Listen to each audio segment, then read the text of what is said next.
Welcome to Brainstorm MTG. I'm ELD, and this is Fast Effect Double Speed Magic the Gathering. We've got Corey on a Leovold build versus Mark on Goblins. Mark, a real success story here at ELD's Time Vault games. He's been borrowing this Goblins list, grinding away with it, playing in our weeklies, playing in the opens, saved up about $400 worth of credit, and ended up picking up the Badlands from the list. And he is slowly converting those cards over to cards that he actually owns. That is exactly what I like to see.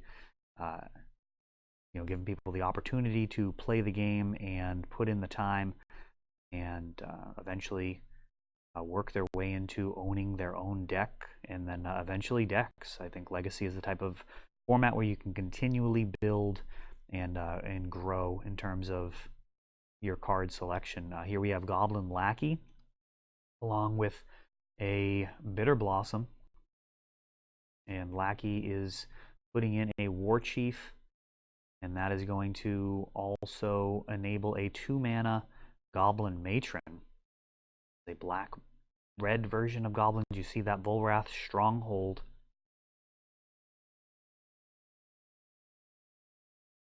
Allows for very, very grindy games. Doesn't come up that much, to be fair. It is not really like the game plan of the deck. But as we see here, a card like Gem Palm Incinerator can be fetched up with Matron. And now moving forward, if Mark wants to skip a draw step, he can put a Gem Palm Incinerator on top of his deck, which will be very, very difficult for you to deal with in a really long game. Leovold, a card that could potentially help with that. And let's see if he can actually have the mana and stick that. And there he is. So now Gem Palm Incinerator going to create a little bit of value here. Both players drawing a card.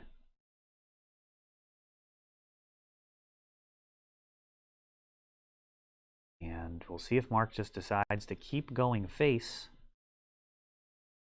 Another Lackey makes the decision pretty easy, especially if he's got something spicy to be able to put down from hand. Throwing that fairy in front of a Lackey, 4 damage coming through, and in comes Krenko. I love it. Krenko is just an absolute powerhouse in this type of deck, like an instant speed, empty the Warrens. He's going to be able to tap to make 4 Goblins right now, barring some type of removal from Corey. It may have been best to activate Krenko on Mark's turn. There's reasons to activate before removal comes online. And we've got a Fatal Push. Krenko now making 3 Goblins. Going to be able to untap and make a bunch more. Right now, Krenko's tapping for 6 hasty Goblins. That would be lethal already if it wasn't for this Fairy Rogue token.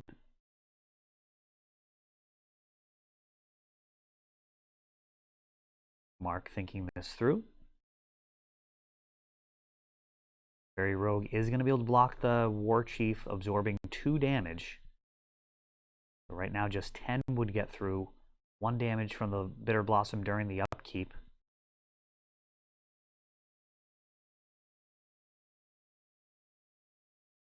Mog War Marshal gets a read, and that is going to do it, adding 2 more bodies, making Krenko tap for 8 Goblins. And Krenko proving his worth there in the list. What a powerhouse he is, especially given the 3 toughness, very resilient versus a lot of cards that usually just massacre Goblins, things that do 1 and 2 damage or reduce toughness by 1 or 2. Krenko survives that and then goes to rebuild his own little army of Goblins. An absolute must deal with card. Can do practically boundless amounts of damage given enough time as you continue to double. Literally can do millions or billions or trillions worth of damage when left unchecked, just continually doubling. 30 turns in, you can have very easily, 8 billion goblins. It's pretty crazy how quickly that gets out of hand. Of course, it doesn't usually come to that. Usually they're very dead, just dealing, 20 or maybe 30 damage. But certainly in a format like Commander, you're going to need a spreadsheet to map his growth as he continues to just pile on more and more goblins. This is prior to the release of Modern Horizons, which picked up a couple of tools for goblins. We've got the Sling Gang Lieutenant, which does play very nicely with Krenko. Also the new Munitions Expert, which competes with the Gem Palm Incinerator slot. Not sure what the final mix on that would be. Gem Palm drawing a card, very solid, uncounterable, very important. Munitions Expert does do a little bit more damage, which is nice. And can also hit Planeswalkers, so clearing out things like opposing Dak Fadens, Jace the Mind Sculptors, Lilianas can actually interact in a very negative way with Goblins, or even cards like Narset, which are just nice to get out of the way at times before they yield too much card advantage out of it. And Leovold here starting out with a Ponder.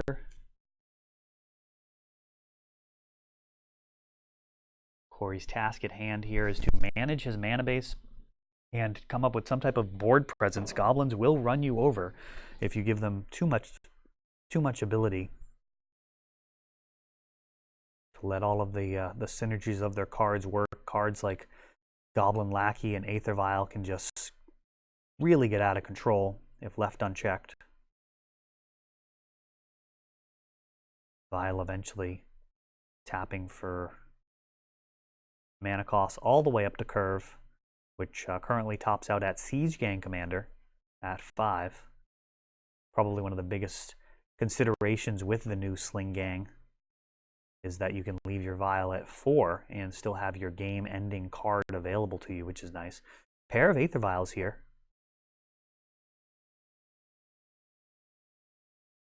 Baleful Strix on the other side, and Liliana going to not decide to minus that Baleful Strix. And Mark just plowing forward, putting out a Goblin Lackey anyways. We're going to see a cycled Gem Palm Incinerator here. How are we going to get past this Baleful Strix? War Chief. And a couple of Vial activations possible here. Goblin Pile Driver. That guy has Pro Blue. It looks like Liliana is going to get cleared here.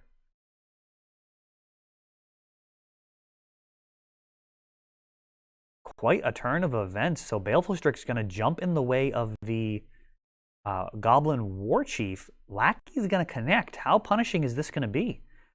Pile Driver dealt 5. And there's a Goblin Sharpshooter. So not the most punishing card.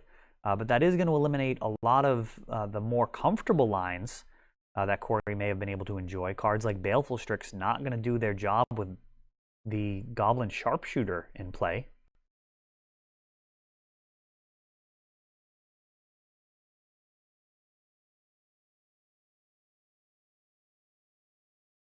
A Assassin's Trophy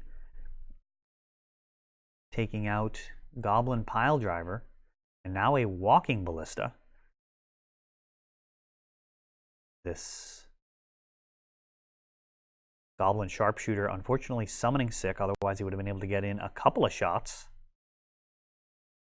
Vials on 2 and 3.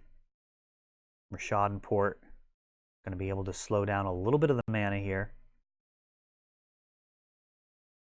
Preventing double black currently by hitting that Bayou, but not for long. A Polluted Delta comes in. Corey's mana base, not really an issue. Mog War Marshal. Will the upkeep get paid?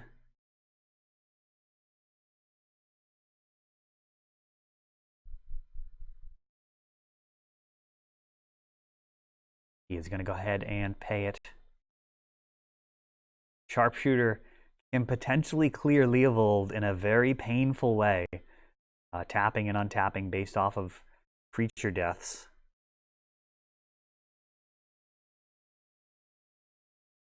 if he's part of the combat solution in terms of blocks, he can take a point or two of damage, and then go ahead and ping him out of there. But pinging him twice is quite a trade-off.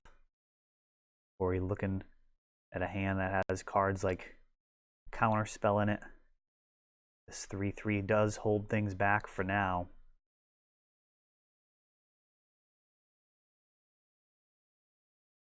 Goblin Sharpshooter providing a little bit of inevitability. Sweepers will handle the situation. A card like Toxic Deluge or Marsh Casualties would be very welcome. And Jace the Mind Sculptor.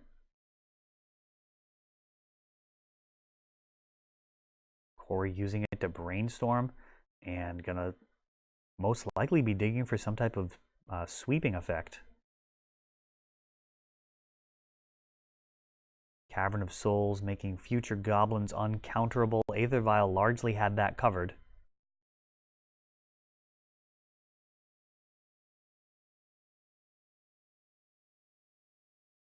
No haste right now.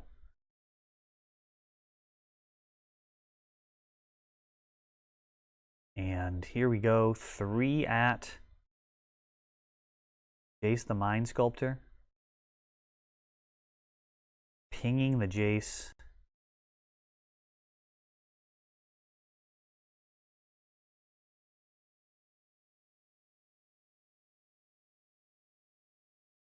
In order to clear it, so a bunch of card advantage generated by Jace. Goblin Lackey not connecting with the player, not that Mark has anything to put in off of it. And generating a token there. So Leovold and Jace combining to generate a bunch of card advantage, which is, you know, it's their game plan. So not terrible for Corey here, despite losing a Jace. Mark trying to do as much as he can with very little. Look out for Goblin Matron and Goblin Ringleader, cards that could really turn this around in a hurry. Both of those can generate a huge amount of card advantage without drawing cards, which is nice when your opponent has Leovold. Goblin Sharpshooter. Oh no. Pinging in response to that, Abrupt Decay, giving Corey another card. And this may be too much here for Mark. Corey just has a ton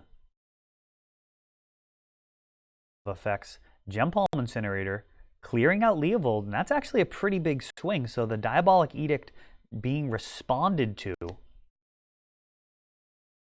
with a Gem Palm Incinerator, getting him out of there. A couple of damage comes in.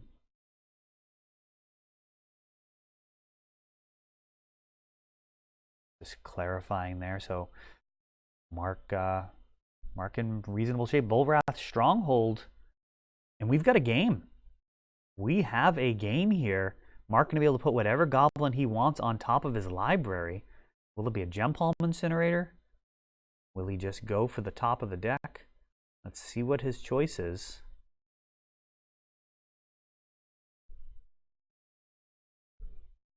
What would you pick? Did he actually put one on top, or did he just rip one off the top as a random card? I think he actually went random. Mog War Marshal. I am not loving that. Drawing a land there would have been very punishing. Because I think there's some good options in there. I mean, they're not Ringleader. That's an issue. Ponder, Snapcaster. The grind begins. Snapcaster can take down one of these goblins. But the beats will continue. He is just an X1.